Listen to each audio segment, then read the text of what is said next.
Well, this is part of my how-to videos. What's happening here is this is the toilet, and it's overfilling, leaking over here into here. So I've got to replace the piece that connects to the inlet hose up here, and it's on a float valve. Very simple to do. It shouldn't take me long at all. Okay, this is what I'm putting in, replacing the old one. It's a Fluid Master universal toilet cistern inlet valve, and you can adjust the high and low water level if you want to make it. You can just screw it in and out. That's what it looks like there. So that's what I'm going to be putting in.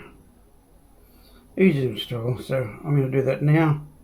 Turn the water off first, which I've turned off because it's leaking, and I am going to take the old one out.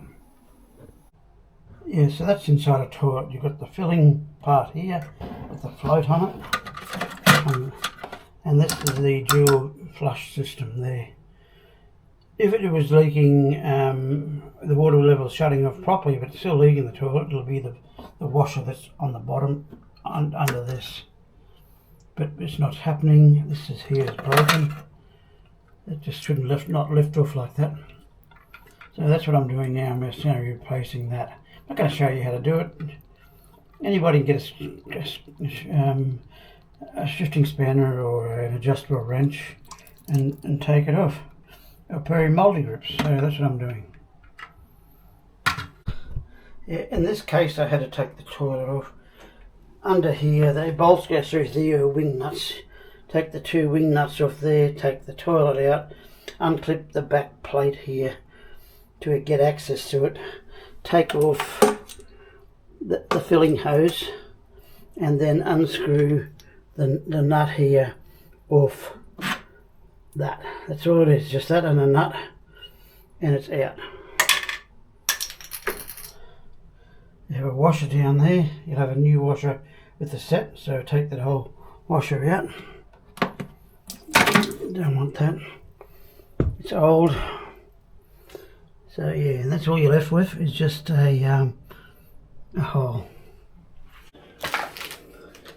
Yeah, in the box you get the float valve assembly, instructions, and then you get the washer and the nut and a filter for your tap, and that's what you have. Very easy to fit, and it said you can adjust it by unscrewing this and adjusting it up and down here. That's the adjustment there. Generally speaking, I leave it where it is because I have a little bit less water. I'm not wasting the water. So yeah, I'll work it out and see if I need to adjust it later, but use it first, see if it's enough, and that'll be it. That's going to go in there. Yeah, make sure that washer down there is in the right spot. You can only go in one place, but it's got to go inside a lip, and then you push this down in there, and then I'd like to have it over one side, and that's how I'm going to have it so it doesn't interfere the float with anything. And I'm just going to tighten down.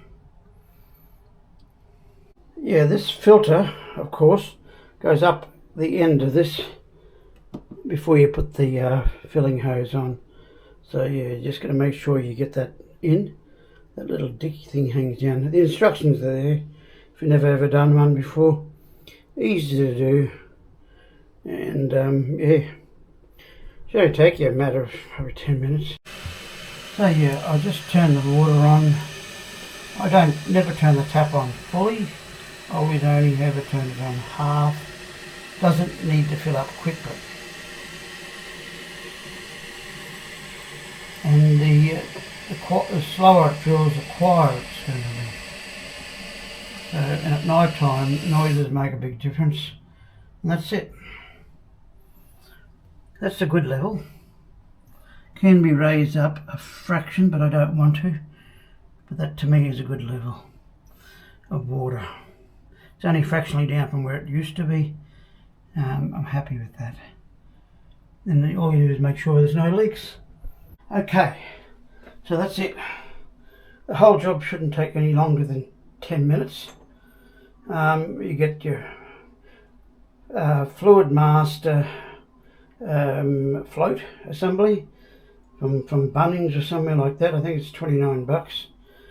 You get maybe a 250mm or 200mm adjustable wrench, 250mm probably, and a adjustable multi-grips. And that's all the tools you need to do this. The rest of it's done by hand. I take the seat off by hand here. You can take the seat off there by hand, take it off, clean it, and then take out the old one and put the new one in, and then test it. Push the button, test it, and it's flushing perfectly, and it's all done, so it'll fill up. I've only got it on about half or a quarter the tap on, so nice and quiet at night and not too loud. So that's the secret of it, is reducing the pressure by the tap. And that's it. That's how you fix an overflowing toilet or a leaking toilet. As I said, if it's the other part that when it shuts the water off and it still leaks a little bit, it'll be a big washer that's under that other valve assembly, and that has to come out, and you replace that washer and then put it all back down again. You can buy the dual flush system completely if you wish, but quite often I just do that rubber. It gets black and it gets old after a while, and that's all you do is replace that. And that's how you fix a toilet. That's the electrician telling you how to fix a toilet. So that's it. I hope you like this video. If you do, please give me a thumbs up and subscribe. Cheers.